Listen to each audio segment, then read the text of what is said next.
अभिवादन। आज हम म्यूचुअल फंड्स की दुनिया में थोड़ा और अंदर जा रहे हैं।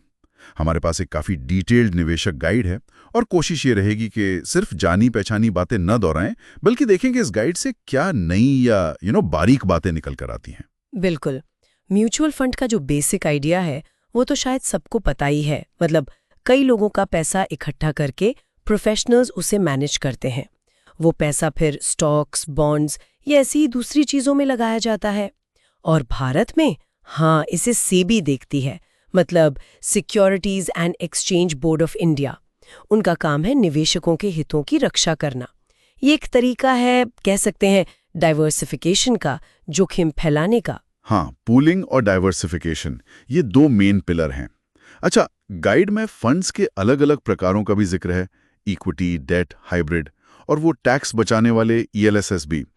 लेकिन सिर्फ ये जानना कि ये क्या है, इससे आगे बढ़कर क्या गाइड इनके चुनाव पर कोई खास रोशनी डालता है? मतलब अलग अलग मार्केट सिचुएशन में कैसे चुने? हाँ, गाइड इसी बात पर जोर देती है कि सिर्फ पिछला रिटर्न देखकर फैसला नहीं लेना चाहिए।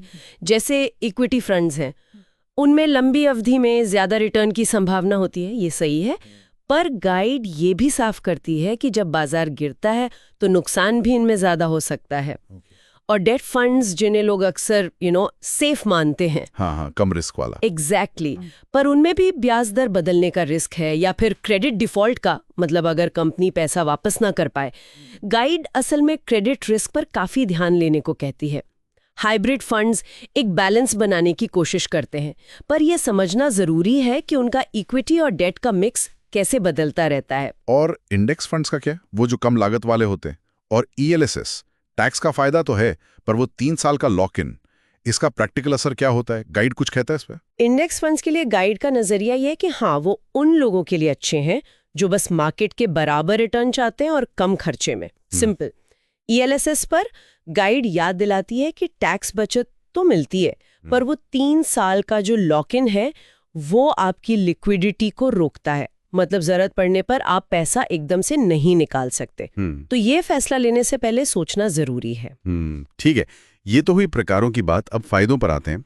आमतौर पर हम सुनते हैं डाइवर्सिफिकेशन है, प्रोफेशनल मैनेजमेंट है, SIP से कम पैसे में शुरू कर सकते हैं। लेकिन जोखिम, बाजार का जोखिम तो खैर है ही। गाइड और किन खास जोखिमों की तरफ इशारा करता है? बाजार जोखिम के अलावा गाइड इंटरेस्ट रेट रिस्क यानी ब्याज दर जोखिम पर जोर देती है, खासकर डेट फंड्स के लिए। जब ब्याज दरें बढ़ती हैं तो पुराने कम ब्याज वाले बॉन्ड्स की वैल्यू कम हो जाती है। क्रेडिट रिस्क, जैसा मैंने पहले भी कहा, वो काफी अहम है। अगर कोई कंपनी पैसा लौटाने में डिफॉल्ट कर जाए तो डेट फंड को सीधा नुकसान होता है। और एक और चीज जो गाइड में हाईलाइट की गई है वो है फंड मैनेजर का अपना स्टाइल, या कह लीजिए उनका पूर्वाग्रह। मैनेजर के फैसलों का सीधा असर फंड के प्रदर्शन पर पड़ता है, जो कभी-कभी बेंचमार्क से अलग भी हो सकता है। अच्छा, अब निवेश के तरीकों पर आते हैं। SIP और एक मुश्त। SIP का वो रुपए की औसत लागत वाला फायदा तो बहुत सुना है। क्या गाइड ये बताता है कि ये असल में कब सबसे ज्यादा काम करता है, या फिर एक मुश्त कब बेहतर हो सकता है? गाइड के हिसाब से SIP बाजार की उठापटक में सच में मददगार है, क्योंकि जब मार्केट नीचे होता है तो आप ज्यादा यूनिट्स खरीदते हैं और जब ऊपर होता है तो कम। ये एक अनुशासन भी लाता है, खासकर नौकरी पेशा लोगों के लिए। लेकिन गाइड ये भी कहती है कि बहुत लंबे समय तक सिर्फ SIP करते रहने से शायद आप बाजार के बड़े मौकों का पूरा फायदा न उठा पाए। एक मुश्त निवेश तब समझ में आता है जब आपको लगे कि बाजार काफी नीचे है, पर सही टाइम पकड़ना वो बहुत मुश्किल है। यहीं पर NAV यानी नेट एसेट वैल्यू, जो एक यूनिट की कीमत होती है, उसका रोल आता है। और खर्चे, एक्सपेंस रेशियो और एग्जिट लोड, इनका कितना असर पड़ता है रिटर्न पर? गाइड की क्या राय है इस पर? गाइड का कहना है कि जो छोटे छोटे प्रतिशत दिखते हैं ना, ये लंबे समय में आपके रिटर्न्स पर काफी बड़ा असर डाल सकते हैं। एक्सपेंस रेशियो तो सालाना मैनेजमेंट फीस है, करीब 0.5% से 2% तक हो सकती है, और ये सीधे आपके मुनाफे से कटती है। और एग्जिट लोड तब लगता है जब आप तय समय से पहले पैसा निकाल लेते हैं, ये करीब 1% हो सकता है। गाइड सलाह देती है कि फंड चुनते समय इन खर्चों को कंपेयर जरूर करना चाहिए। और टैक्स वाला पहलू वो भी बदला है, खासकर डेट फंड्स के लिए। उस पर गाइड क्या कहता है? हाँ, ये एक जरूरी बदलाव है। देखिए, इक्विटी फंड्स पर तो नियम वही हैं। 1 साल से कम होल्डिंग पर 15% short term capital gain tax STCG, और 1 साल से ज्यादा पर अगर 1 लाख से ऊपर का फायदा है तो 10% long term capital gain tax LTCG। ये FY 2025 के हिसाब से है। लेकिन डेट फंड्स के लिए अप्रैल 2023 से वो इंडेक्सेशन का फायदा हटा दिया गया है। अच्छा, तो अब जो भी गेन होगा वो आपकी इनकम में जुड़ेगा और आपके इनकम टैक्स स्लैब के हिसाब से उस पर टैक्स लगेगा। गाइड के मुताबिक इस बदलाव ने डेट फंड्स को टैक्स के लिहाज से थोड़ा कम आकर्षक बना दिया है, खासकर उनके लिए जो ऊंचे टैक्स ब्रैकेट में आते हैं। तो अब अपनी रणनीति बनाते समय इस बात का ध्यान रखना बहुत जरूरी है। तो इन सब बातों को अगर मिलाएं, गाइड के हिसाब से एक अच्छी म्यूचुअल फंड रणनीति कैसी दिखनी चाहिए?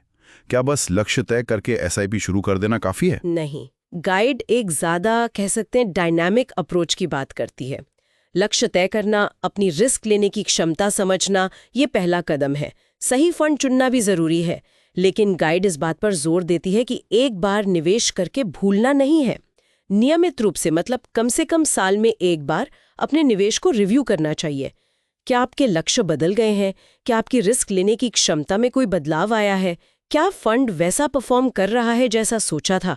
इन सवालों के आधार पर एडजस्टमेंट करने पड़ सकते हैं। तो इस गाइड से हमने म्यूचुअल फंड्स के कुछ जाने पहचाने पहलुओं को तो देखा ही, पर कुछ बारीकियां भी समझी, जैसे जोखिमों का थोड़ा और गहरा विश्लेषण, टैक्स बदलावों का असर और रणनीति में नियमित समीक्षा की अहमियत। बिल्कुल, निचोड़ यही है कि म्यूचुअल फंड्स निवेश को आसान बनाते हैं, विविधीकरण देते हैं, प्रोफेशनल मैनेजमेंट मिलता है, लेकिन ये जोखिम मुक्त नहीं है।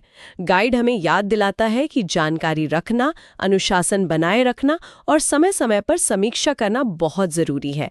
SIP करें या एकमुश्त, डेट चुने या इक्विटी, ये आपकी अपनी आर्थिक स्थिति और लक्ष्यों पर निर्भर करता है और ये समय के साथ बदल भी सकता है। और जाते जाते एक सवाल सोचने के लिए छोड़ जाते हैं। अगर किसी निवेशक की कमाई बढ़ती है या जिम्मेदारियां बदलती हैं या कोई बड़ा खर्च अचानक सामने आ जाता है, तो गाइड के सिद्धांतों के हिसाब से उसे अपनी मौजूदा म्यूचुअल फंड रणनीति में कितनी जल्दी और किस तरह का बदलाव करने के बारे में सोचना चाहिए।